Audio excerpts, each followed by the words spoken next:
طارق، تصريحات الكابتن حسام حسن لاحدى الفضائيات ان هو يعني قال ان بعض اللاعبين كانت في ما يشبه المؤامره على نادي الزمالك، والمؤامره دي تمت في السعوديه وعند الكعبه، ودي سبب ضياع الدوري. انت كنت موجود وانت قريب من التوأم، حقيقة الكلام ده؟ والله يعني كل ما قاله الكابتن حسام هو صدق، لان احنا تعرضنا مش لمؤامره. هو طبعا اللعيب المصري كان محتاج ثقافات كتير، ومحتاج ان انت دايما توجهه، محتاج ان انت تقعد معاه اكتر، محتاج ان انت تفهمه ان انت في ظل الامكانيات المحدوده لنادي الزمالك والصعبه جدا، وفي ظل الثوره ان مفيش فلوس. فكان كابتن ابراهيم والكابتن حسام بنفكر ازاي ان احنا نطلع بره نجيب فلوس ندخل لهم دخل. فكان في اعتراض من بعض اللعيبه، وكان في لعيبه بتتكلم كتير مش عايزه السفر، رغم ان هي كان بيدخل لها في حسابها مبالغ كبيره جدا. ودي من السفريات. يعني كابتن حسام كان بيجيب سفريات بيدخل $100,000 $200,000، كان كلها بتتوزع بنسب على اللعيبه، علشان اللعيبه دي كانت محتاجه فلوسها انها ما وصلتش ل 25% المقدم للعقد. الكابتن ابراهيم كان بيفكر كويس جدا، لكن حته المؤامره اللي قالها وكان قالها بصدق فعلا. عملوا مؤامره. اكتشفتها فين يا كابتن؟ اكتشفناها في الحرم. في الحرم وهم بيعملوا العمره. بعد العمره ما اتعملت كان في ميعاد طياره ان احنا رايحين الكويت. طبعا كله تخلف، ان كلهم كانوا متفقين مع بعض ان هم يتخلفوا عن الطيران، وفعلا اتخلفنا. ويمكن الكابتن حسام زعل جدا وكان هيقدم استقالته، لكن هو كراجل بيفكر جدا وبيحب نادي الزمالك ويحب نادي الزمالك لان احنا كنا الاول. لكن رغم ذلك شوف سبحان الله ان احنا كنا يعني بين قوسين او ادنى ان احنا ناخد البطوله، لكن المؤامره دي انا حسيت ان البطوله راحت. لان النهارده انت رايح في بيت الله وبتعمل مؤامره على ايه؟ على نادي الزمالك مش على الجهاز. لان ليه يا كابتن؟ ليه اتعملت المؤامره؟ والله يعني هم لهم تبريرات كتيره. اللي قال لك احنا اصلا في ظل ثوره ومسافرين ومش عايزين نسيب ولادنا. لكن طب انت محتاج فلوس، ما هو مين اللي هيجيب لك الفلوس؟ كان لازم ان احنا نطلع سفريه السعوديه وسفريه الكويت والسعوديه مره ثانيه. انا عايز اقول ان السفريات كان فيها تعب، لكن كان فيها استفاده في النهايه. ان احنا بنعمل ماتشات ما كان صعب تعملها في القاهره، كان في فلوس بتخش لك حسابك عشان ال 25%، يعني كان كلها ايجابيات.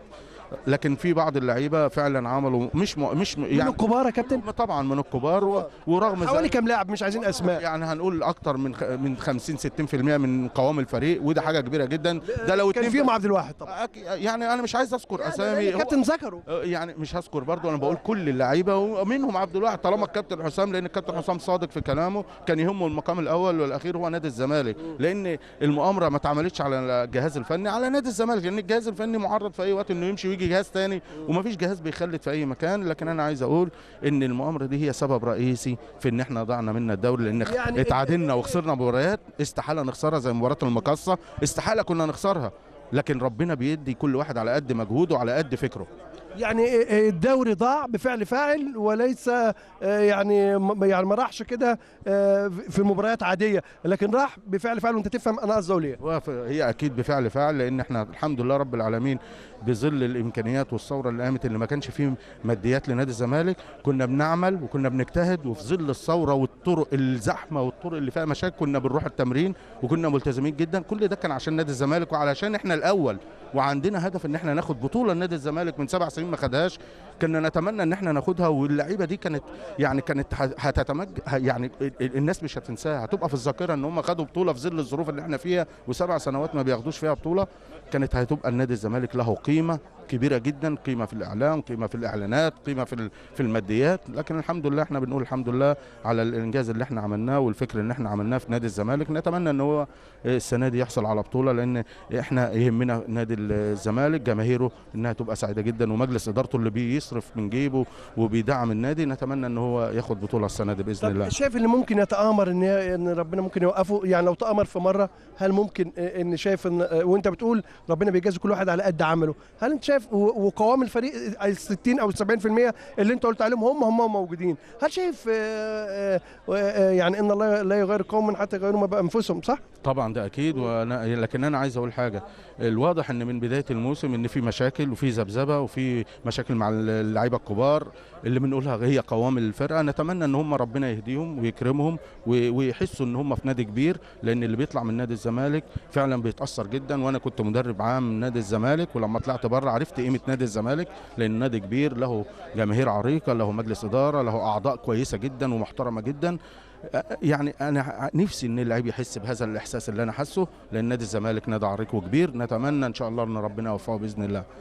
شايف ان في مؤامره اتعملت على حسام حسن من وجهه نظرك؟ ايوه اتعملت وانا عارف. لا في ان هو يطيح بالجهاز الفني، كان في مؤامره؟ كان اكيد كان في مؤامره باطاحه الجهاز الفني، لان احنا قعدنا كنتوا عارفينها؟ لان احنا قعدنا لا ما كناش نعرفها الا بعد ما مضينا وتاكدنا ان احنا هنقعد للموسم الموسم دون، لكن احنا حسينا ان في مؤامره اتعملت بدليل مين يا كابتن؟ والله انا ما اعرفش. يعني لا قول كمجموعه مثلا، قول لي في ناس مجلس الاداره، في لاعبين، هل في مجلس اداره ولاعبين؟ اكيد من مجلس الاداره واللاعبين، ورغم ذلك ما حدش بياخد اكتر من نصيبه. عايز اقول ان المؤامره دي ما اتعملتش على الجهاز، دي اتعملت على نادي الزمالك وجماهير نادي الزمالك، لان اللي اتاثر فيها هو نادي الزمالك وجماهيره مش الجهاز الفني.